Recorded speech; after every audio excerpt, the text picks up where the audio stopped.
Good morning, my dear children. So today we'll start the chapter from the book An Alien Hand, that is bringing up curry. Before proceeding towards the chapter, let's begin the class with a tradition, that is to do idiom of the week. So today's idiom of the week is B for the high jump.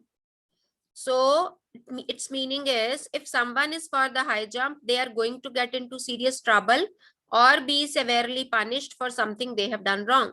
अगर किसी ने कुछ गलत किया है तो उसके लिए किसी प्रॉब्लम में फंस जाना या उनको किसी सिवियर पनिश किया जाना, बुरी तरह से पनिशमेंट मिलना. And when you are stuck in that situation, that is known to be as for the high jump. So see examples here. Jane will be for the high jump when her mother finds out what she has done. Jane high jump के लिए आ जाएगी जब उसकी mother को पता चलेगा कि उसने क्या गलत किया है. I could tell by the tone of the teacher's voice that I was for the high jump. मेरे को टीचर की वॉइस से पता चल गया, टोन से पता चल गया कि मुझे सिवियरली पनिश किया जाएगा और I am in a serious trouble, means I was for the high jump. I hope this idiom is clear to you. So from tomorrow onwards, I'm going to ask you examples of this idiom, right? So now we'll begin with the chapter. So chapter number 2, that is bringing up curry. So can you guess who is curry? An elephant. An elephant. Baby elephant. How do you know? Have you read this chapter? Yes, From the summary. Okay, summary you have read. Okay, so bringing up, what is the meaning of bringing up? Ma'am हाँ जी, सामने प्रस्तुत करना. to raise someone, किसी को पाल पोस के बड़ा करना. So here is the story of bringing up curry, कि एक छोटा एलिफेंट जो उनके घर में है, when he was a baby elephant, so how did he bring him up, उसको कैसे बड़ा किया गया, उसके साथ क्या क्या हुआ, उसको क्या सिखाया गया, right? So this we'll read in this chapter. So in the first part of the chapter we'll read Curry, a 5-month-old baby elephant. सिर्फ 5 month old है, lives and grows up with his 9-year-old friend and keeper. यहाँ author की बात हो रही है, author ने अपने वर्ड्स में सारी स्टोरी बोली है. And author was himself a boy at that time. He was only 9 years old.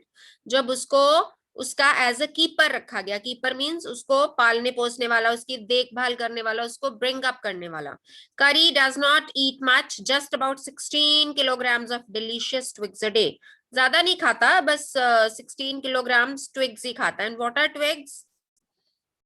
These are the stems of the plants, bushy plants. So playful and sensitive, Curry saves a boy from drowning.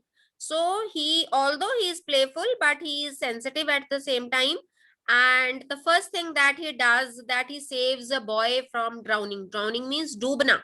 Drown means Dumna. So एक वो बच्चे को, एक लड़के को डूबने से बचाता है. And how does he save? We'll read about that thing also in this chapter. So Curry the elephant was 5 months old when he was given to me to take care of. Now the whole chapter is referred to I or me. So I और me के साथ जब chapter की बात होती है, that means it is written by the author himself. So उसने बोला कि जब वो 5 months का था, उसको मुझे दे दिया गया to take care of it. I was 9 years old and I could reach his back if I stood on tiptoe. See, this is tiptoe. अपने टो क्या होता है, पैर की उंगलियां. Toe is fingers of your feet, and उसकी tip जब हम उसको भी ऊपर कर लेते हैं और बिल्कुल टिप पे खड़े होते हैं. सो जब मैं अपने टिप टो पे खड़ा होता था, so I could reach his back like this. So the picture has been given to you. This is a 9-year-old boy and this is 5 months old baby. ठीक है? So he could reach up to his back when he stood on his tiptoe. He seemed to remain that high for nearly 2 years. वो 2 साल तक तो उतना ही बड़ा दिखता रहा. We grew together. Obviously, they grew together. If he was 9 years old, he was also growing. That is probably why I never found out just how tall he was. तो जब हम किसी के साथ अपने घर में रहते हैं, उसको रोज अपनी आंखों के सामने देखते हैं, so we don't observe that much, or the changes that come into someone's body that don't come into our notice, वो हमारी नोटिस में नहीं आती हैं. तो मेरे भी नोटिस में नहीं आया कि वो कितना लंबा हो गया है, क्योंकि वो भी बड़ा हो रहा था. अगर at that time if he was 9, so when the elephant was growing in the same way the boy was growing, अगर boy 11 years का हो गया तो उसकी भी हाइट बढ़ गई, in the same way कारी की भी हाइट बढ़ गई. so they didn't notice. He lived in a pavilion. Pavilion is a summer house. Pavilion वैसे आपने क्रिकेट टर्म में पढ़ा होगा. Back to pavilion. What is pavilion? Player out होकर वापस आता है. जहाँ वो सारे, हाँ जी, जहाँ उन क्रिकेटर्स की बैठने की जगह होती है. So here its meaning is a summer house. एक जो उसका अलग से घर बनाया गया है, where the elephants are kept under a thatched roof. Thatched means the roof which is covered with straw and any other material, जिसको straw या और भी building material के साथ cover किया गया हो, which rested on thick tree stumps. Tree stumps means bottom part of the tree. Stumps लगाए गए थे. Stump is again a term that is used in cricket, जो पीछे हम वो wickets के लिए रखते हैं stumps. तो यहाँ पर जो था, वो जो roof थी, that was resting on the thick tree stumps. और आपको पता है tree stumps कितने ज्यादा मोटे और बड़े होते हैं. So that means they tried to make it a strong house because an elephant was going to live in it, so it had to be strong. So वहां पर tree stumps लगाए गए थे. It could not fall in when Curry bumped against the pole as he moved about. जब वो अपने घर में घूमे, when he used to move about in his pavilion, and when he hit against the poles, वो जो stumps खड़े किए गए हैं, जब हाथी चलेगा तो obviously किसी से टकराएगा भी. So अगर वो bump भी कर जाए, so that roof could not fall off, वो गिर ना जाए, इसलिए इतने मोटे और वो thick tree stumps के साथ उसको join किया गया था. And that thatched roof was resting on those stumps. One of the first things Curry did was to save the life of a boy. So this is the first most thing that Curry did. Curry did not eat much, but he nevertheless needed 40 pounds of twigs a day to chew and play with. So although हम इसको कहते हैं कि वो ज्यादा नहीं खाता, this is the normal diet of an elephant. Average diet of an elephant. Elephants इतना खाते हैं. Okay. So they eat this much. So what happens? वो कह रहा है कि वो 40 pounds stems खा जाता है एक दिन में. उसको चाहिए 40 pounds of stems और twigs in a day to chew and play with, और उनके साथ खेलता भी है वो. Every day I used to take him to the river in the morning for his bath, because I was given the duty to take care of that baby elephant. So I used to go with him to take him a bath in the river. घर में तो नहाना is quite difficult, so the elephants, they love to bath, they love water. He would lie down on the sand bank while I rubbed him with the clean sand of the river for an hour. हाँ जी, वो क्या करता था? Sand bank. Bank मतलब किनारा. वो जो नदी के किनारे पर रेत जमा रहती है, वो वहां पर लेट जाता था. And I used to rub him with the clean sand. 1 घंटे तक पूरा मैं उसको उस क्लीन सैंड के साथ रब करता रहता था. After that he would lie in the water for a long time. And he used to go to the water for a long time. He used to take bath. As I earlier told you, they love to take bath. On coming out, his skin would be shining like ebony. Ebony is a South Asian tropical tree. Ebony का नाम आपने सुना होगा in your SS or science. So ebony is a tropical tree that is black in color. And after that, when someone's skin is compared to black, तो उसको भी ebony के साथ compare किया जाता था. So it was as shining as an ebony tree, and he would squeal. Squeal का यहाँ देखिए मीनिंग है cry और trumpet. बेटा आपको पता है जब हाथी चिंघाड़ता है, हिंदी में हम कहते हैं हाथी चिंघाड़ता है, so the sound of that चिंघाड़ना is known as trumpet. उसको हम trumpet sound बोलते हैं. Do you know what is the sound that elephant makes? That is the sound of trumpet. So, and he would squeal with pleasure. तो वो खुशी से चिल्लाता था. As I rubbed water down his back. और जब मैं उसकी बैक के नीचे से वो पानी जो था वो मलता था उसको नहाने के लिए, हम मलते हैं ना अपनी बॉडी, तो in the same way that little boy also use to rub that elephant behind his down his back also. Then I would take him by the ear because that is the easiest way to lead an elephant. And the elephants are always led by their ear. उनको कान से ही पकड़ा जाता है because that is the easiest way एक elephant को lead करने का. And leave him on the edge of the jungle. और फिर मैं क्या करता था, after he took bath I used to take him to the edge of the jungle. जंगल के किनारे पे ले जाता था. while I went into the forest to get some luscious twigs for his dinner. और मैं फॉरेस्ट के अंदर चला जाता था so that I could collect some delicious twigs for his dinner. Luscious means delicious. One has to have a very sharp hatchet. Hatchet is axe. कुल्हाड़ी जिसको हम कहते हैं. To cut down these twigs. और हमें उन twigs को काटने के लिए बहुत ही extremely sharp hatchet चाहिए होती थी. Why? There is a reason. It takes half an hour to sharpen the hatchet because if a twig is mutilated is damaged, खराब होना, मतलब कि अगर वो जब आपने वो twigs भी लेनी है ना, तो it should be in an order, in a proper order. वो दिखने में अच्छी होनी चाहिए. If these are damaged, अगर आप हाथ से उनको तोड़ने की कोशिश करोगे और वो अच्छे से नहीं दिखेंगी, an elephant will not touch it. तो जो एलिफेंट है वो उसको टच भी नहीं करेगा. So you need to use an extremely sharp hatchet to cut down those twigs. So मुझे आधा घंटा लगता था उसको शार्पन करने में. It was not an easy job to get twigs and saplings for curry. उसके लिए ये इकट्ठा करना was not an easy thing. I had to climb all kinds of trees to get the most delicate and tender twigs. ठीक है, तो उसके लिए जब I used to collect all these things for him, I had to climb all kinds of trees so that I could collect soft twigs for him. देखो कितना ध्यान था उसको कि वो soft ही होनी चाहिए. See here, meaning of mutilated is torn, disfigured. जैसे मैंने अभी आपको बताया, कटी फटी, मुड़ी तुड़ी. The elephants don't like these type of twigs. As he was very fond of the young branches of the banyan tree, which grows like a cathedral of leaves and branches.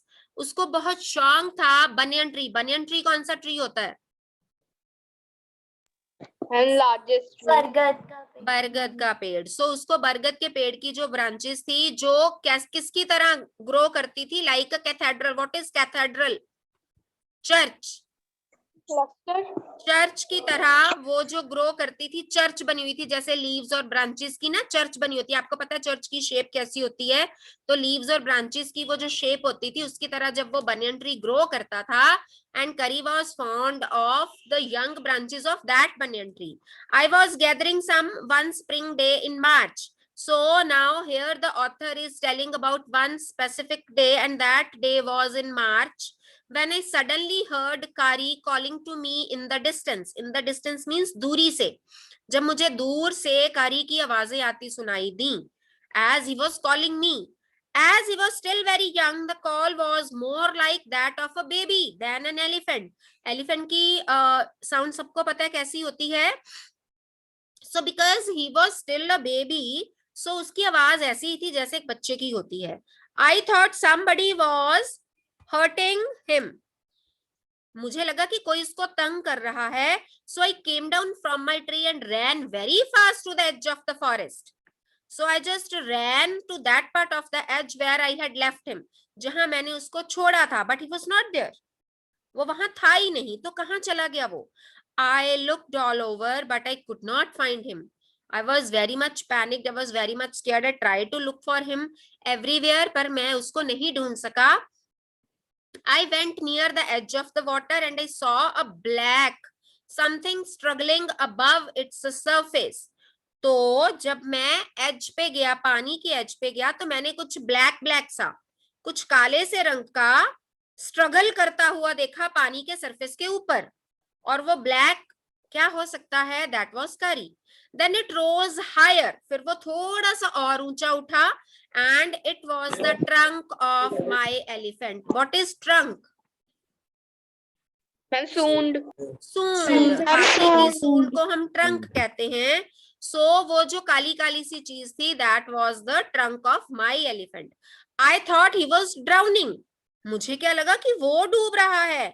I was helpless, helpless ही होना है, अब इतने Pond's का हाथी और मैं छोटा बच्चा, मैं तो हेल्पलेस ही फील करूंगा, because I could not jump into the water and save the 400 pounds of him.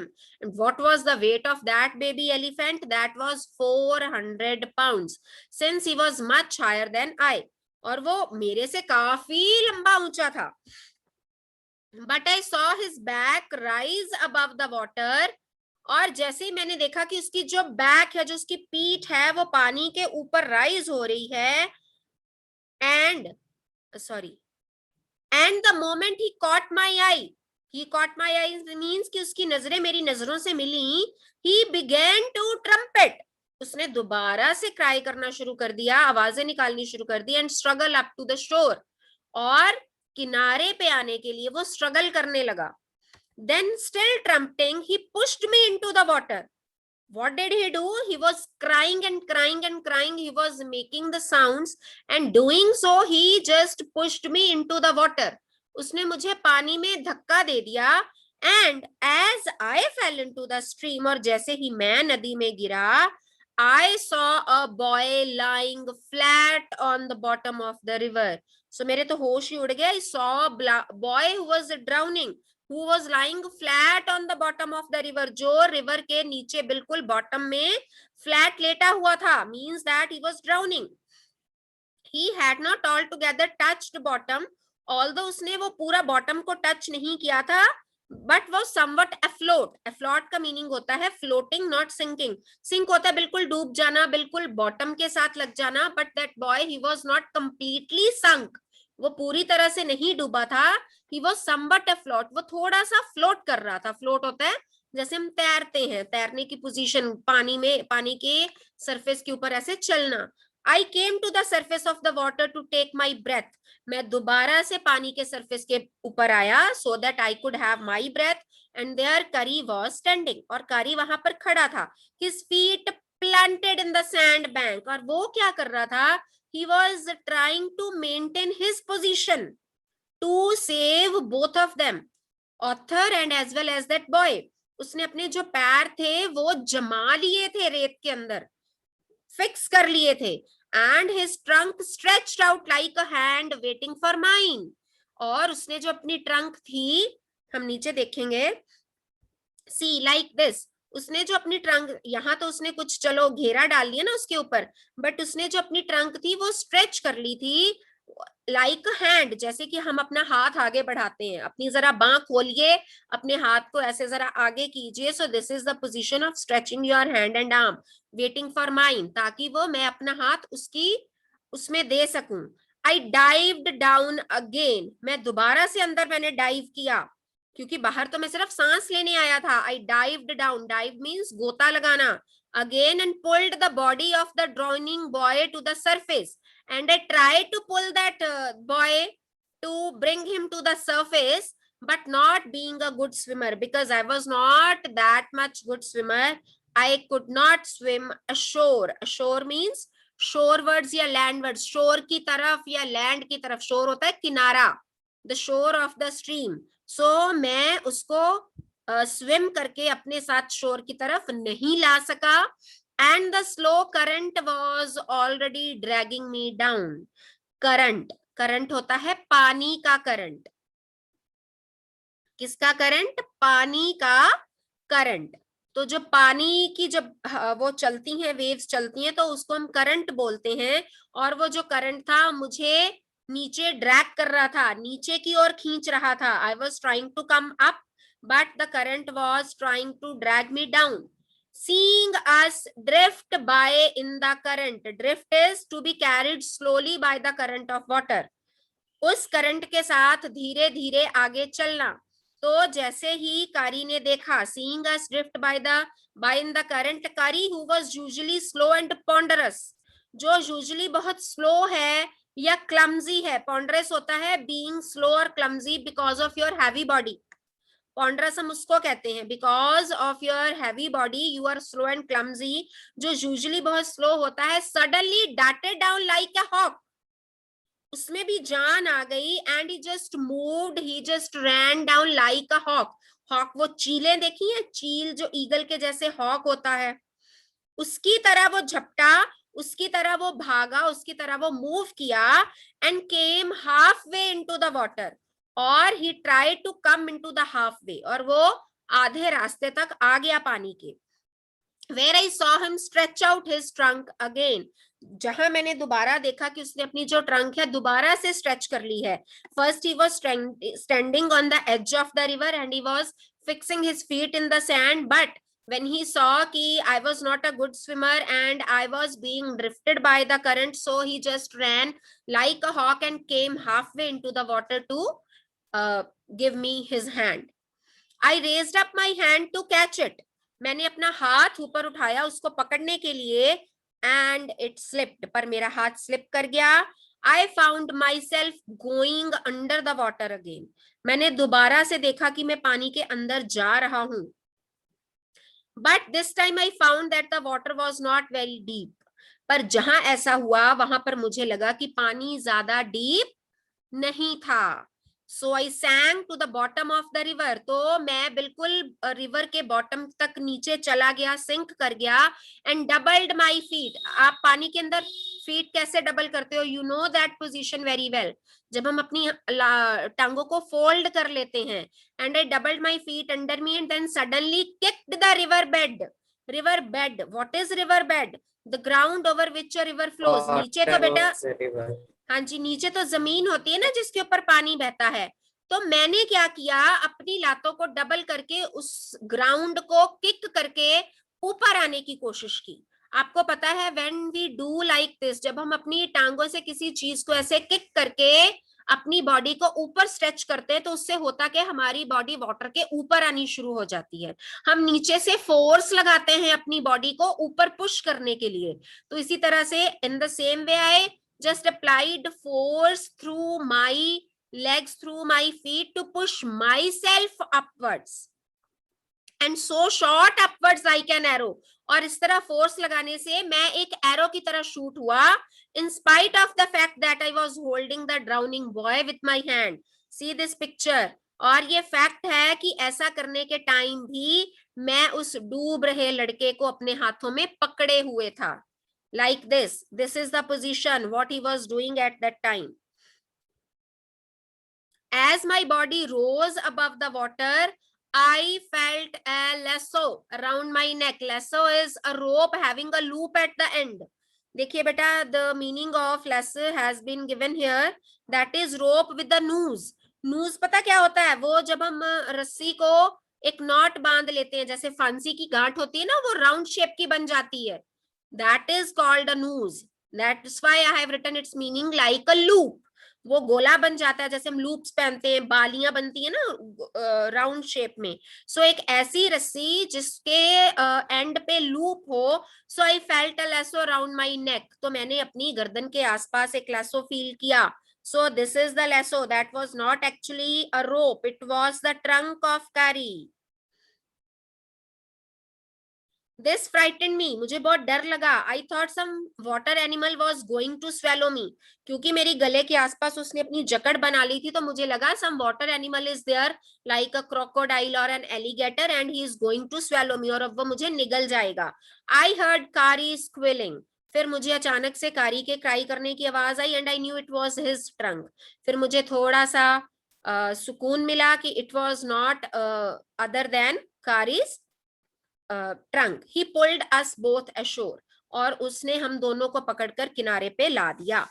Now the next part of the story, Kari becomes fond of ripe bananas. He believes in self-help much to the discomfort of his friend. With quiet dignity, Kari accepts the chiding he knows he deserves. Chiding होता है full of rebuke. जब आपको किसी से scolding मिलती है या झड़कियां मिलती हैं, जब आपको डांटा जाता है. Kari was like a baby. वो एक बच्चे की तरह था. He had to be trained to be good and if you did not tell him when he was naughty, he was up to more mischief than ever. जैसे बच्चे को हम चीजें समझाते हैं in his childhood, in his infancy में तो चलो नहीं समझा सकते, in his childhood we need to train a child, उसको बताना पड़ता है how to behave, how to sit, how to stand, what to do, not to commit any mischief. So in the same way that baby elephant had to be trained. अगर उसको नहीं बताएंगे तो वो और ज्यादा शरारती होता जाएगा.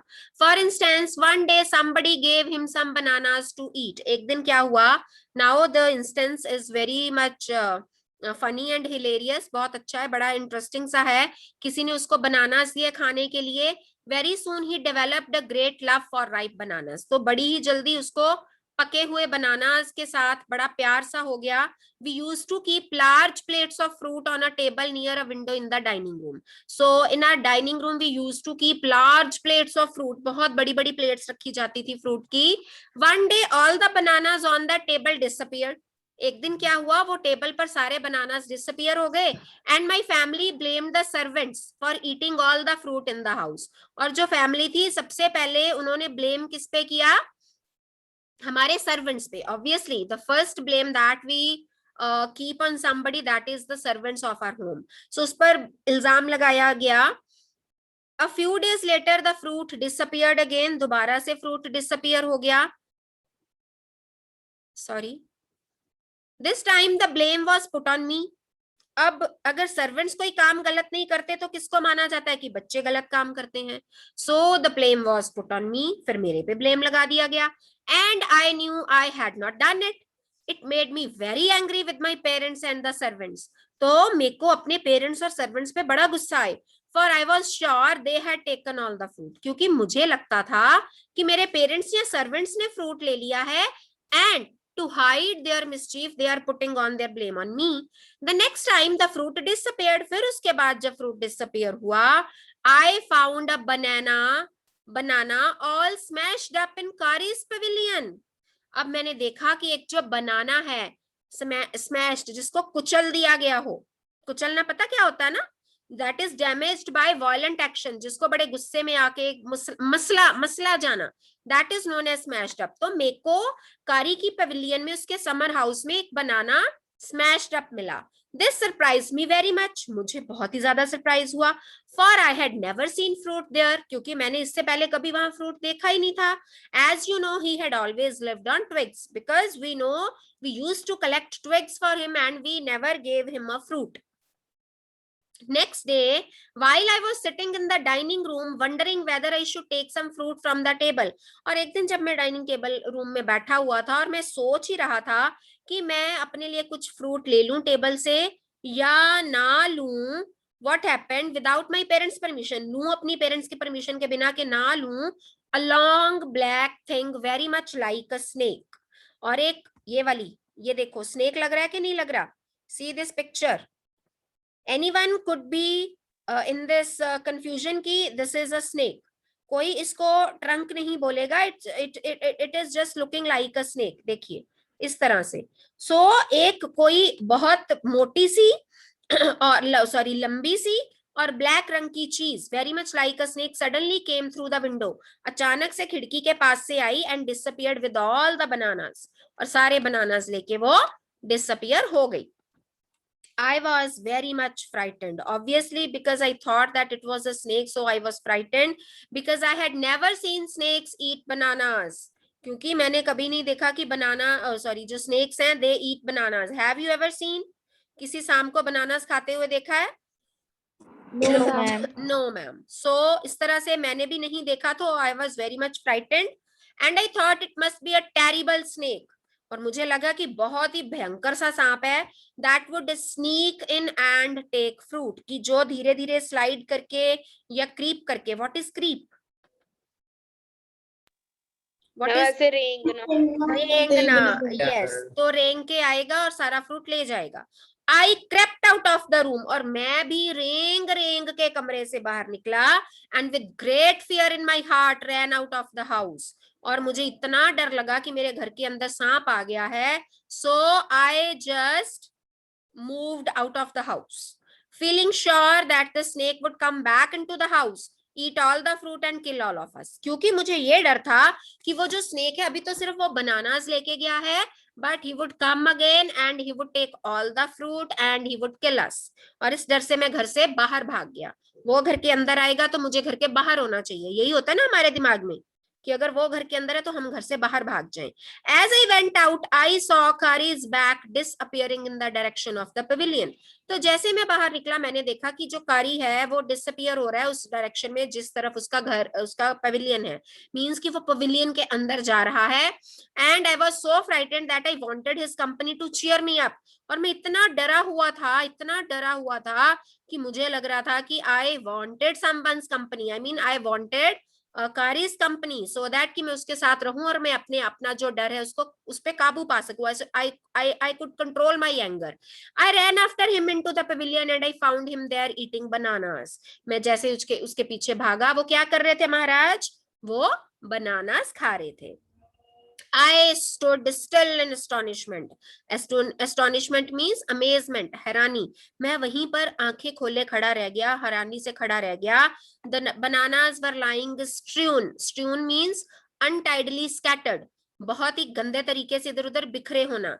All around him, कि जो सारे बनानास हैं वो उसके आसपास बिखरे हुए हैं. He stretched out his trunk and reached for one far away from where he was standing. What did he do? उसने अपनी सूंड ऐसे फैलाई और एक बनाना उठाने की कोशिश की जो उससे बहुत दूर पड़ा था. That instant the trunk looked like a black snake. और जब उसने उसको ऐसे करते देखा then he thought, तब उसको लगा कि ये snake नहीं है but it is his trunk that was looking like a black snake. And I realized that Kari was the thief. और फिर मैंने realize कर लिया कि वही चोर था. I went to him, pulled him out by the ear. मैं उसके पास गया, उसको कान से पकड़ा and joyously showed my parents. और बड़ी खुशी से अपने पेरेंट्स को दिखाया that it was Kari and not I that had eaten all the fruit these many weeks. कि इतने हफ्तों से जो फ्रूट घर से चोरी हो रहा है या खाया जा रहा है that has been done by Kari and not me. Then I scolded him, for elephants understand words as well as children. So मैंने उसको डांटा क्योंकि जो एलिफेंट्स हैं वो वर्ड्स भी समझते हैं और बच्चों को भी समझते हैं. And I said to him, next time I see you stealing fruit you will be whipped. whipped होता है beaten up with the whip. whip जो चाबुक होता है कि तुम्हें चाबुक से मार पड़ेगी. He knew that we were all angry with him. उसको पता चल गया था कि हम सब उसके साथ गुस्सा हैं. Even the servants भी गुस्सा थे. His pride was so injured that he never stole another thing from the dining room. उसका जो घमंड था इतना हर्ट हुआ, इतना उसको धक्का लगा कि उसके बाद से उसने कभी कुछ नहीं चुराया. And from then on, if anybody gave him any fruit, he always squealed as if to thank them. तो उसके बाद अगर कोई उसको फ्रूट देता था तो he always used to thank that person. So next of the rest of the portion we'll read tomorrow as the time is going to be over. Thank you, beta ji.